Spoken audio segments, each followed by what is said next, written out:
Oh, this is All going to be a right, you good one. ready to All rock right. and roll? Yeah, let's get everybody on. Please let us know what city, what state, what country you're in. We've got my friend, now longtime friend, I feel like. Longtime friend at this point. Yeah, yeah. Brett Baker. What's This up, is a man? cool one for me because Yeah, I watched you start it, right? And then you're like, yeah. hold my beer, right? Hold my coffee, right?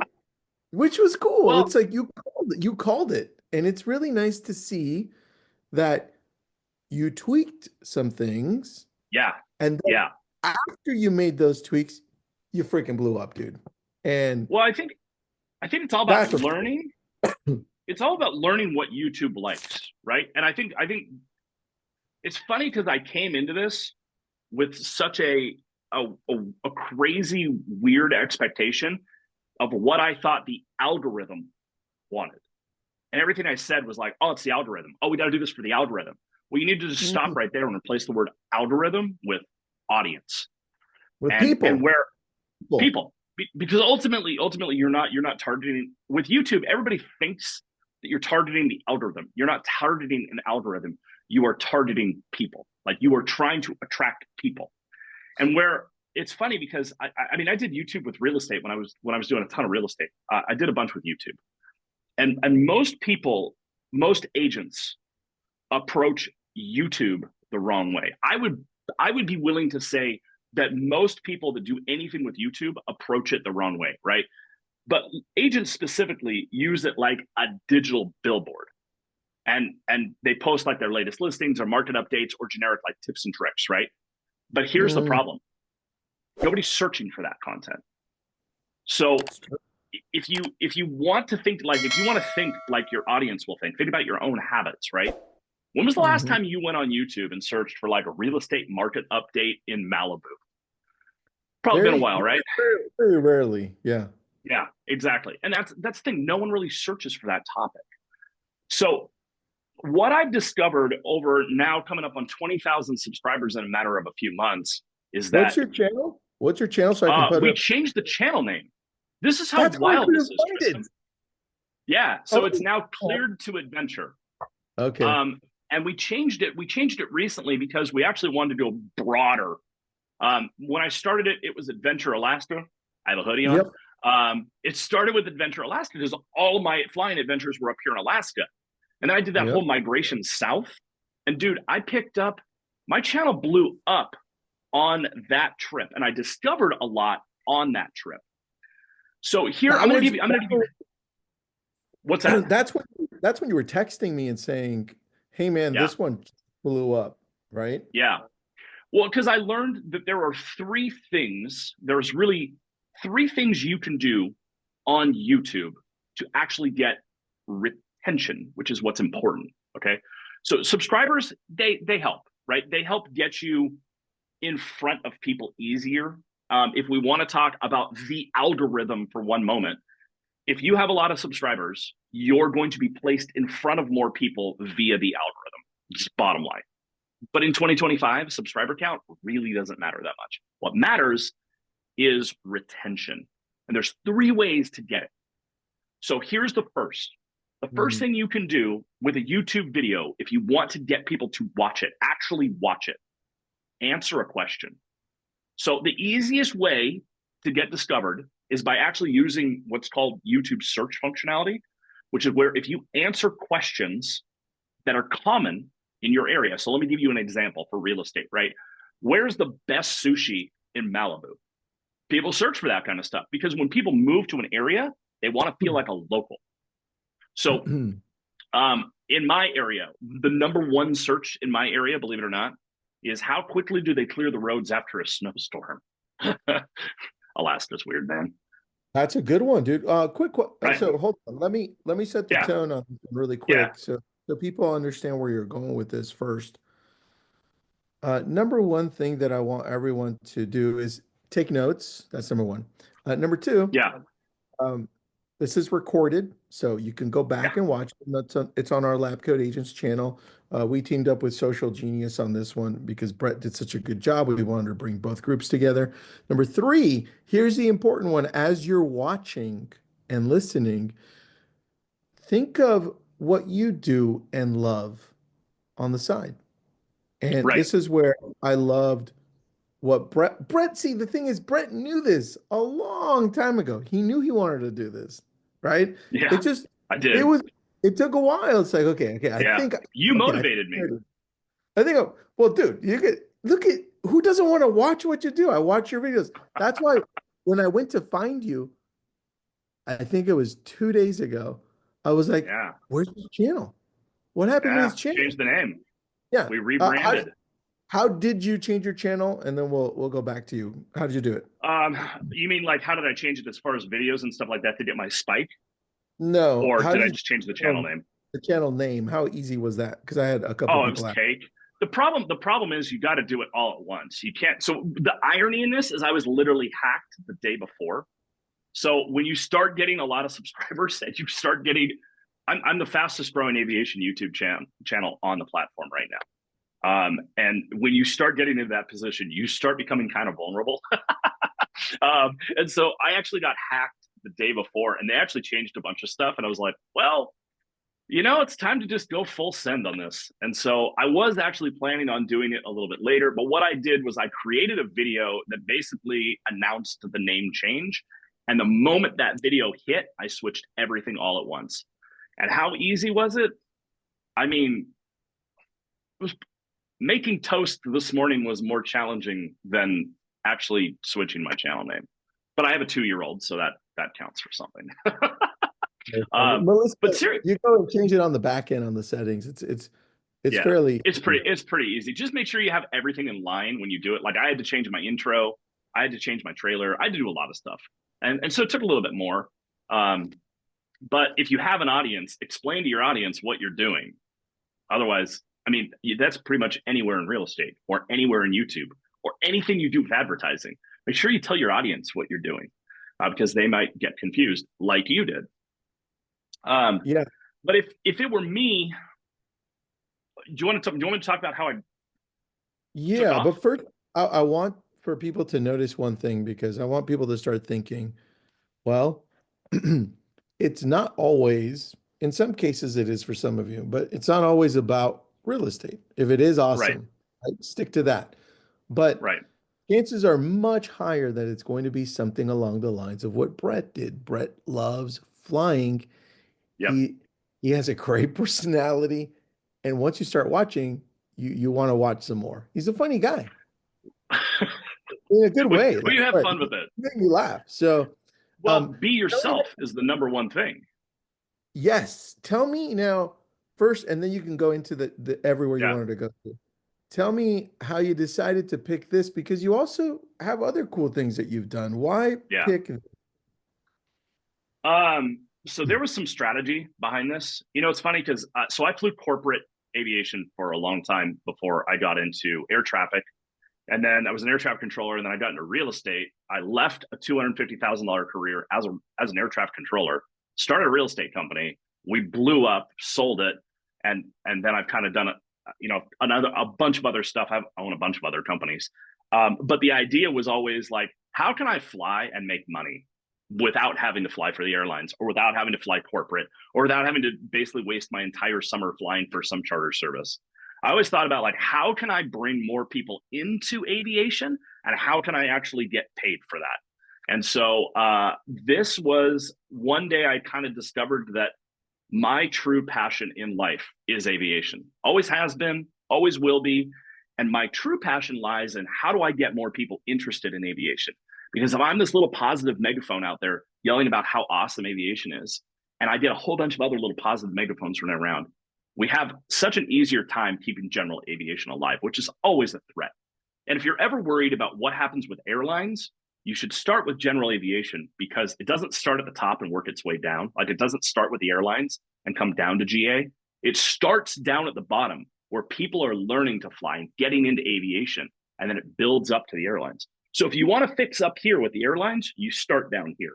And the way you start down here is getting more people involved in aviation. So Okay. that's been my passion. And so I thought about it like, okay, I live in what's considered pilot paradise. This is Alaska is like the mecca of aviation. If you want to go fly into the middle of nowhere in a float plane, Brad, we've got you. You want to go fly into a gravel bar in the middle of nowhere and catch fish? Cool, you can do that here. It's kind of the Wild West when it comes to flying up here. And so Yeah. people want to see that. And that actually, it was you that got me started with wanting to actually kind of pursue this avenue, because you and I were chatting. I think you and I were chatting at lunch when I bought my helicopter and I like flew it up and you and I had lunch. You're like, The dude, you black should one. totally film that. I'm like, Yes. I'm like, what? I'm like, Tristan, who the would watch that? And you're Everyone, like, I would. apparently, everyone. And apparently, 18,687 people tend to like that. So it And grew hold quickly. on, that 18,000, and then I want to go over Yeah. into what you said, which is you want How to grow. people answer specific questions, right? But Yeah. first, you were, I think it was 4 months ago, 5 months ago, and so not that 4. long, right? Four, okay. Mm, 4 months ago, you you changed everything. You're very much like, so. let's just go all in, and then Yeah. everyone saw the growth. Yeah. Were you like at about 1,000, two 1,000. thousand? Okay, 1,000. 1,000, and then it just started. It just started growing. I'm like, oh Yeah. crap. Yep. So take us through that, because a lot of Sure. us are either stuck, have stopped using our YouTube channels, or are Yeah. using them and just nothing is happening. Right. So this goes to my 3 things that you can do to get people to watch your videos. So here's what happened to me. If you watch some of my first videos, um, it's very they were more technical, and they were more just like, look at me fly around and look at me do cool stuff. There was no meat behind that. There was no story behind that. And one of the things that I learned really quickly was that there are 3 things you can do to get someone to watch your video. You answer a question that they want to know, and that puts you in search, or you end up in browse. And browse is actually where I get 95% of my traffic, which means the YouTube goes, hey, you watched this video. What about this one? And then I get pulled in on that one. The way that you get into that is you do 2 things. You either tell a story, which is what I did, or you sell a product the right way. And this is where real estate comes in. I'll come to that one in a minute. But I'm going to start with me and what I did. I love storytelling. For me, being a marketer and growing up in marketing, telling a story is what captivates people. And if you can put a story around something and run with it, more people are going to watch that. So what I decided to do, I did a southbound migration down into the lower 48. And I decided to take an entirely different approach, because at the time, the way that I got into that was I analyzed, you're sitting down for this one, I'm a freak.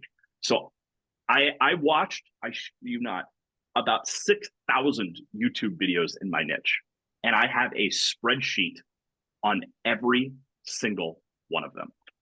So like I have a spreadsheet, and on that spreadsheet, I have what was the video title, who did it, how many views did they get, what was the outlier score. So an outlier score is basically how high above all the other videos they did, how high above was that. There's tools to show you that.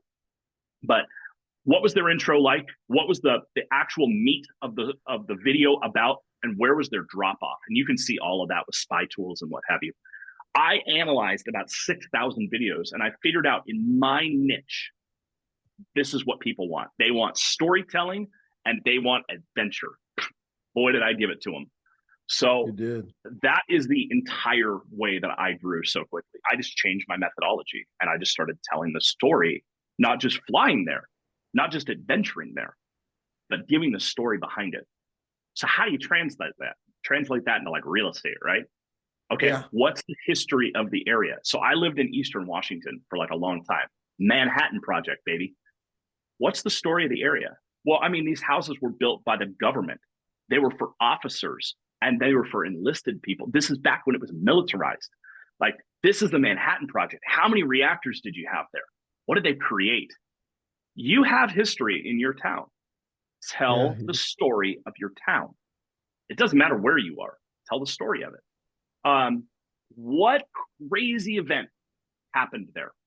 Tell that story. So that's the storytelling aspect. And that's how I blew up. I blew up because and I say blew up. People look at it and they go, dude, you have like 18,000 subs. Yeah, but my retention rate is 86%. So 86% of people that start my video watch the end of it, which is actually where it matters. That's the number one metric, by the way. Yeah, yeah, it is. And I don't what tools do you use? I use TubeBuddy and vidIQ. Do you have one that you use? I use Yeah, TubeBuddy and vidIQ and yeah. Morning Fame. Oh, Hold okay. on. I'll put up Morning Fame for Yeah, please you. do. Morning, it's morning FA dot ME. Huh. That's the I difference. haven't used that one. I I like have, vidIQ because you can generate ideas. So it'll start paying attention to like you put all your competitors in there and you put your stuff in there, and it will literally give you ideas of what's going to be actually like what good ideas are out there. Sorry, I like Nicole put comment. She goes, "Well, how many people are behind your video productions?" So great it started question. with me. So I was filming, I was editing, I was doing the whole nine yards because I like editing videos. The problem is when you're pumping out a video a week and you have 4 terabytes worth of data from a trip, very, very tough to do that. So what we did instead was I hired an editor. And then since then, I have multiple editors and we actually edit for other people's YouTube channels as well. That's something we recently started doing because other creators are like, dude, how do we get your quality? And it's like, I mean, I've got editors for that. So we found a niche, we launched a company on it. And so we're actually doing full scale here very soon. Um, but I want to talk real quick about the third option. So we have tell a story, right? We have answer a question, and now there's the third one. And the third one is sell a product the right way. Now, I think if I say that, a lot of agents are going to be like, sell a product, newest listings. No, that's not what I'm saying.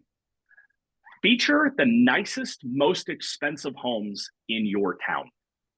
Like go through instead of like doing some boring house, do like the nicest one you can get into and video it. Talk to the agent beforehand and be like, I am running a production on this and I want to video it and I want to just help you promote it. And they'll be like, okay.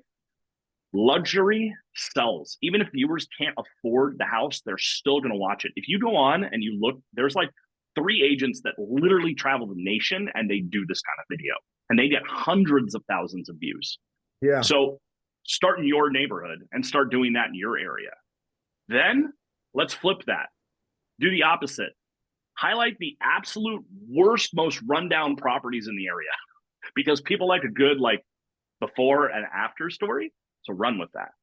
And then the That third is, one is highlight unique or weird homes. Like if you've got one that's like a spaceship, video that. There's a lot of views in that. Does that help a little bit with real estate side? I'm trying to tie it back in. it does a lot, man, uh, because I think one thing we forget is that it's not about us going and talking about the listing that we just got, because there's just a lot of right. that. We need to push through the crowd, even though video tours do exceedingly well, right? Those do very well. Yeah.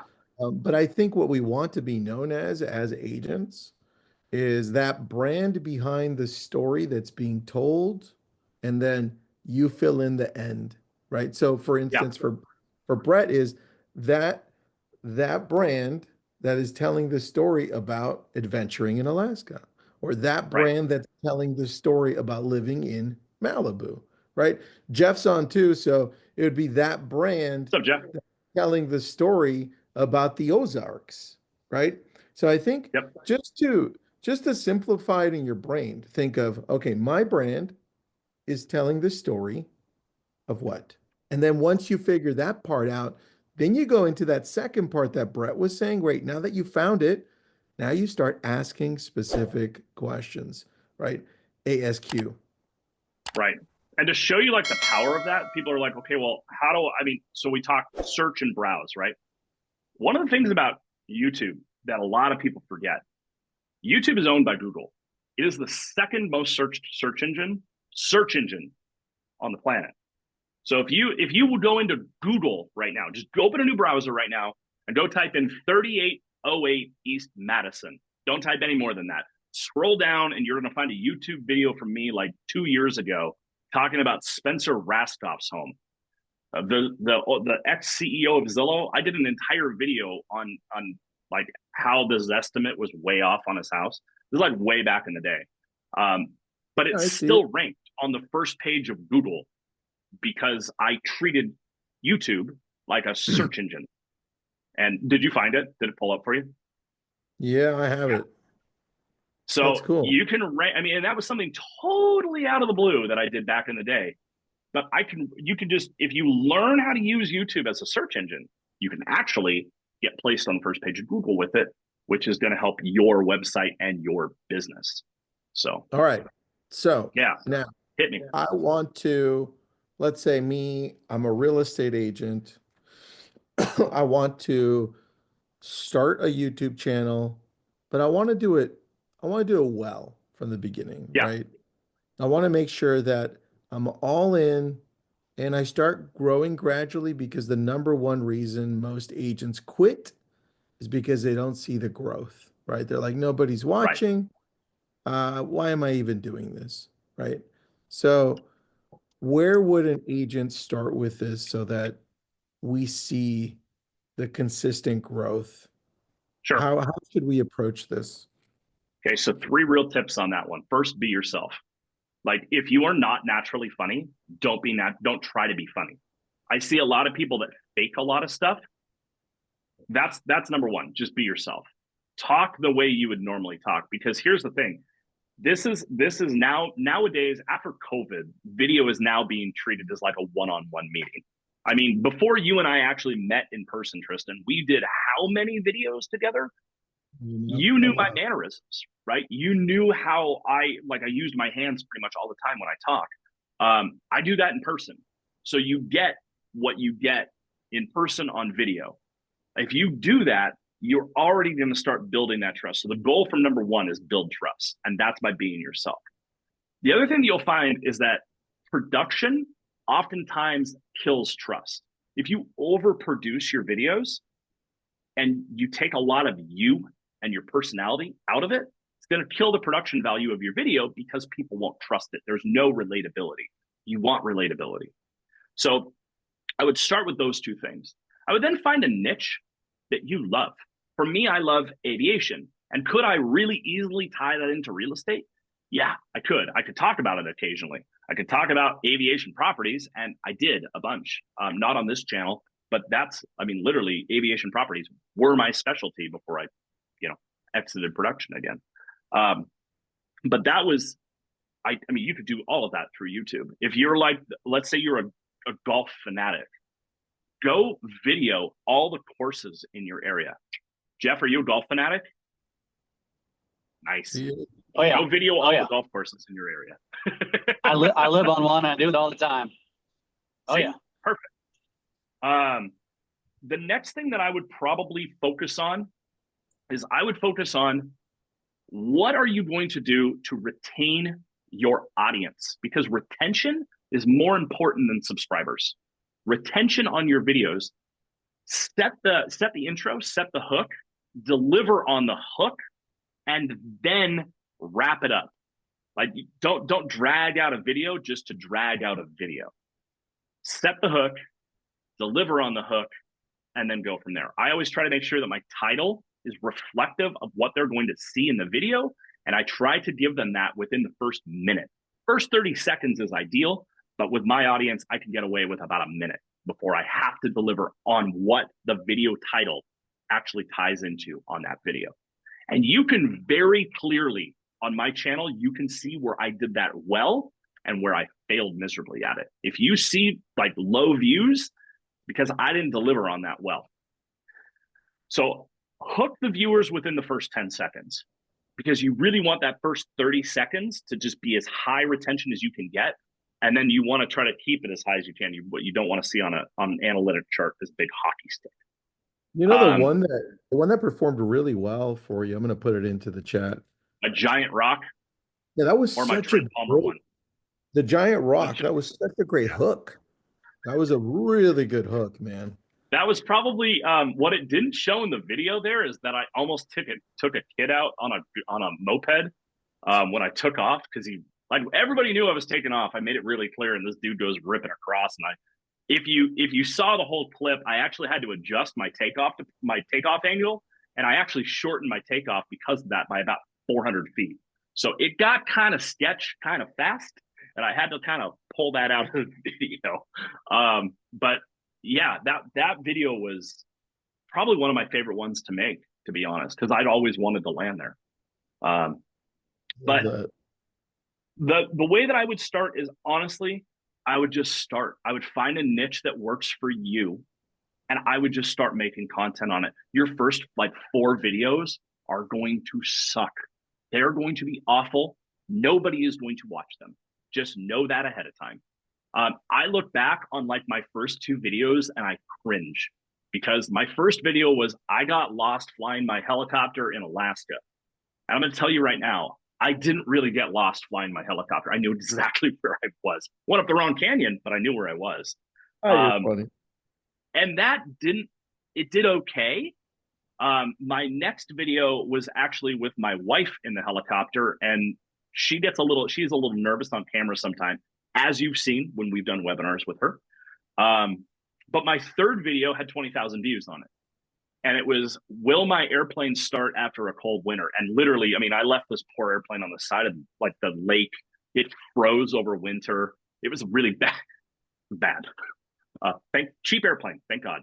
But I went to go start it in the springtime, and my buddies all made a bet with me. They're like, I bet that airplane doesn't start. I'm like, oh, I'm totally filming this. So I did. I filmed it, and it got 20,000 views. And the comments on that were like, you're an idiot for leaving your airplane out. I can't believe you left that airplane out. What is wrong with you? And it's like, dude, I live in Alaska. There's no way to get it off the beach. Like once it's here, it's done. And everybody does it. So that was really the start. And I realized then there was potential. So what I would tell you is find a niche that you can talk about. If you want to tie it back into real estate, do it. If you're the beach, like I'm going to throw some of my coaching clients out there. So I have a coaching client. They were the Gazzardo team. They're in Discovery Bay, and in Discovery Bay, which is in California, it's a big boating community. And these guys are literally the boating realtors. So they like tour properties using their boat. They go out and they are so ingrained in that boating community, and they made an entire website and Facebook video series out of it. They actually skipped YouTube almost altogether and went straight to Facebook because their audience is there. So if you find that niche, the audience will be there. And your audience doesn't have to be 6 million viewers. You don't have to be the next Ryan Trahan or Mr. Beast. What you need to do is just find a really loyal client and target audience, and you'll do just fine. So, Question, how do you recommend using text overlay? I have a love-hate relationship with it. I use it if like on radio, I'll use it. If you can't understand what like a controller is saying or what I'm saying, or through a microphone through my aircraft, I'll use it a little bit then. But for the most part, I really don't use it unless I do like shorts. And for the most part, I don't do shorts at all with my channel. I tried them a little bit. My audience does not like shorts, and they don't really care about TikTok, and they really don't care about Instagram. Mine is all long form YouTube. I just found out what works for me. So I don't really use text overlay all that much. All right, I like that. And then, Sean, can you please rephrase the question? And then Grant, I think you mean shorts, not sorts. Yeah, I don't use shorts. I mean, I tried it a little bit for my audience. I like long form, and I can tell you guys exactly why I like long form. I get paid more through monetization on long form. Greater than 8 minutes, I get a mid-roll ad in there, which actually pays the most. So that's and my audience just really loves long form content. All right, and then Thomas has a good question. Best place other than ChatGPT for getting hooks that work? How do you come up with your hooks? I come up with my own hooks. So really my thing that I look at the flight, and let's say it was like the giant rock thing. I mean, that was a pretty easy hook. Like I landed somewhere like that. People go, what? You see the picture, the thumbnail matches really the title. The title really goes in and matches the hook. And so I based it all off that photo. I took that photo and went, that's my hook. So that's how I did that one. Most of my hooks, I don't actually use ChatGPT at all. All I do is just look at the video and go, all right. But I know the video I'm going to film for the most part, unless it was that long travel series. I know the video I'm going to film way beforehand. So the video that's launching tomorrow, for example, that's me going around the airport talking about the new airplane that I've actually already bought, but I'm a week behind. So the video is, I'm out looking for a new airplane. Come with me and let me show you my options. And then the video that's going next week is actually what's being filmed this weekend, which is I'm actually flying the new airplane. So did you sell your helicopter? I did sell the helicopter. Yeah. And I can't tell you, I have more coming on that because there's another helicopter joining the fleet. But yeah, all right, it's about 14 months out. Yeah. Sean, what % of views turn to clicks to your website? Do you track I'm going to give you, so Sean, I'm going to give you a different answer. So in one video, I talked about my coffee brand, Adventure Roasters. In every description, I put a link to Adventure Roasters. Every time I launch a new video on my channel, I get 25 to 30 orders on Adventure Roasters. So I can track that. That's where most people end up. If they go to my website, they're going to, I get a pretty good number of clicks to my website, but nothing really on my website outside of coffee does. I have nothing else on there at the moment. So what's your take on running paid ads in comparison to organic? I know how you haven't done it. I haven't actually run paid ads. I know people that do. I've heard that it can stunt your growth pretty quickly. I don't have enough experience in that to give you paid ads to a YouTube channel. Paid ads on YouTube for real estate, totally different ball of wax. Make sure you have phenomenal production value when you're doing that. How are your hashtags? Are you using them for YouTube? I do. So basically, I figure those out for each video. I try to rank for certain things that helps you in search. But since most of my traffic comes in through browse and next up and recommended, the hashtags really don't do a whole lot for me because YouTube does such a great job of promoting my video as is. And you can tell, like I said, when I steer off topic on my channel, it's very apparent. So, yeah. I love that. All right, last question. If Brett had to start his real estate business, what would be the first big step? And if a video, what niche would he target in a medium metro area? Food, no questions asked. I'd do as much local mom and pop restaurants as I could. I'd get face to face with the chef. I'd sit down with the chef. I'd have a conversation about the food and why the food is so good. I would make it a perfect series on all the food, all the mom and pop food in that metro area. Because I'm going to tell you right now, I don't care about politics. I don't care about all the other stuff, the market, any of that stuff. Everybody has their opinions on that. The one thing most people can agree on is really good food. And if you put an entire series together on really good food, you're going to get a lot of views on that. You know, Austin Armstrong just started a food TikTok channel. Yeah. Austin's our friend. He's the guy that created Syllabi. Yeah. Oh, interesting that you say that. Jeff? Well, that's what I did. I did Spotlight on Tri-Cities back in the day. I mean, it was all on Facebook. But we had a Facebook group with 13 or 14,000 people in it, all talking about food that we set up in all of our videos. That's a great idea. Jeff needs to start a hot dog and pizza. Best hot dog and pizza to eat at Ozarks. Yeah. Or best beer. Best beer. Yeah. Best beer. Yeah. People like beer too. I'm telling you. Jeff, you need to jump on that, man. I'm not lacking content ideas. I'm okay. Okay, good. I'm heading to a boat show right now. Speaking of boats, for more content. So yeah. Nice. All right. Someone said, "What editing software do I use?" Oh man, Yeah. I bounce around. My editing team uses a mix of DaVinci Resolve, Final Cut Pro, and Adobe After Effects. I'm Adobe Premiere, true and true, but I'm also, again, I'm a freak. And then would I still label my channel as real estate while focusing on food? Absolutely not. 100% no. I wouldn't make my channel anything about real estate. I would make it all about food in the area, and then I'd tie in the fact that I did real estate. That's how I would do it, and it works really well. All three of us agree on that. Please stick to that. People don't follow real estate content. You have to step outside of real estate and tie it back in. Unless you're doing crazy tours of houses, that's the one that you can get away with. But otherwise, some people do a really good. Very few people do a really good job on analyzing the data and going there. Right? Those do well too. It's very tough. That's a very tough niche. That's a very tough niche. I agree. I love this. Great conversation. Write a statement back. So Thomas goes, okay, write a statement for the tie back to real estate from the food. Hey, I'm Brett. As one of the busiest real estate agents in the area, I'm always on the go looking for new restaurants and places to eat. Join me on this journey where we check out the top restaurants in the area. Let's go. Let me add to that. Take out the hi, I'm Brett, and say, hi, I'm a X whatever city. I'm a Lake of the Ozarks foodie. I'm a St. Louis foodie. I'm a Malibu foodie, because that's what's going to make people say, ooh,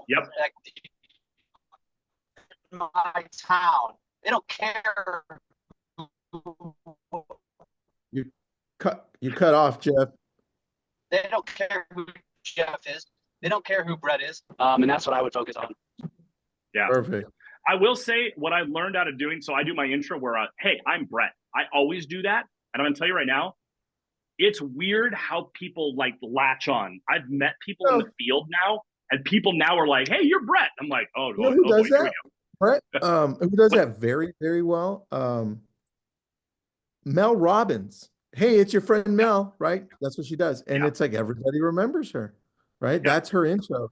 So yeah, it could be, listen, if that's you and you want to go with that, great. But just jump into the other part, just like Brett and Jeff said. Yeah. All right, guys. If you're in a high military area, go ahead. Brett, how do people reach you? Easiest way is through probably at this point Facebook. so follow me on Facebook and you can send me a message and I'm happy to help out. That's the easiest way. We'll be launching our editing service.